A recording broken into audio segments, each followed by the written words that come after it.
Hey, sports porchers! It's your hockey Jesus, and I'm back with analysis of the Pittsburgh Penguins at the Washington Capitals. Well, this afternoon, Pittsburgh dropped their second game in a row to the Washington Capitals. Really, no surprise. You know, the Stars did end up playing today, mostly because you saw the headlines. Sid and Ovi playing their 100th game together. Of course, Sid's not going to miss on that. There's no way. It's just too iconic. Mantha, Chari, Kindle, Shea, Avery Hayes, Connor Dewar, and Connor Clifton all sat today. So we still sat a fair amount of players, even though the Stars came out to play. Carlson was back. Letang was back. Letang actually looked pretty good tonight, this afternoon, I guess I should say. He looked like he needed the rest. I think that was a good rest for Letang. He looked like he had his wheels back. He looked like he was hitting harder. Even though they didn't have very many hits. The Penguins were probably going full speed, but they weren't going all out. I mean, you can see this team. They got to their game a little bit in the third period, maybe even in the second a little bit.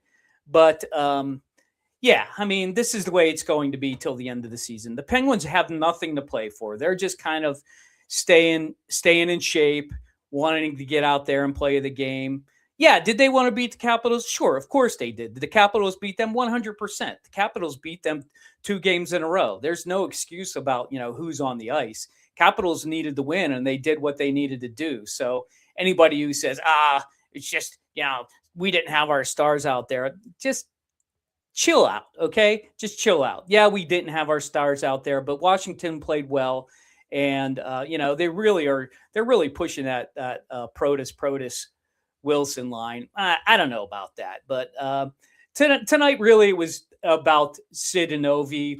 JVR did get the game-winning goal in the second with a garbage goal. That's a classic JVR score. Looked like Kevin Hayes and maybe Novak had probably the best opportunities for the Penguins, minus that one power play opportunity for Sidney Crosby. That might have gone back the whole way to the first or second period. He had that tip. Hey, Logan Thompson was good. He's going to, if they make the playoffs, and it's highly unlikely they will make the playoffs. We'll go over that in a second. Logan Thompson would be really difficult to beat in the playoffs. I think he could be a guy who could shut things down. I wouldn't want to play against him necessarily. He's a proven commodity. He's been out there. He knows what it takes to win a playoff series. Played great tonight. Like I said, in the third, pretty much Pens were trying to get to their game, but did they? No, not really. They didn't. There was really no need to. So what does that mean for the Penguins? They can lose in St. Louis. Oh, St. Louis is out of it, by the way. I'm starting to get my getting my chart together here. If you know what I do a bracket on my back wall here. You can see. I'll just look at it real quick with you guys. These two teams are in Vegas and Edmonton. They're in. These teams are set. So 1, 2, 4, 4. These teams have yet to know where they're going to be playing. 1, 2, or 3. They can go up and down either way. The fourth can flop either way. Senators could flop over to the Metro. Boston right now is in the Metro spot. They play this afternoon. Philadelphia's still in the third spot, okay? But New York Islanders have jumped over. I'm sorry, New York Islanders are odd man looking out. Capitals with those 2 wins are 1 game ahead of Columbus, but Columbus is playing this afternoon. So there's some stuff that needs to happen. In the West, these are all set, okay? Set. The Mammoth are in. Over here, it's wild because you don't know what's going to happen in the Pacifics, but you do know Vegas, the Oilers, LA, Vegas. These are the only 2 teams in. Vegas and Edmonton.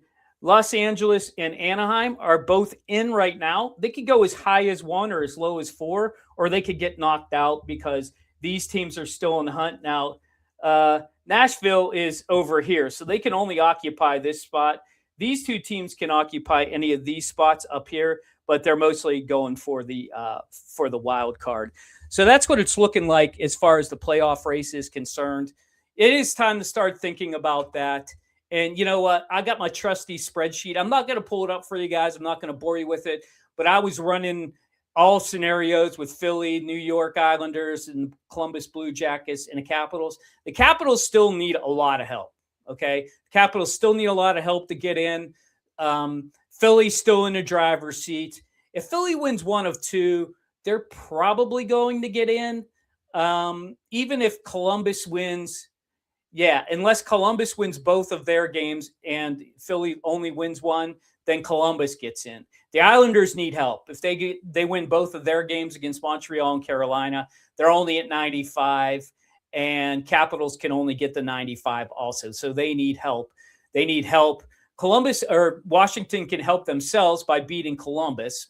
Okay, so if they beat Columbus and Columbus wins tonight, that would put them over Washington, but that would mean that would knock the Capitals. That actually would knock them out.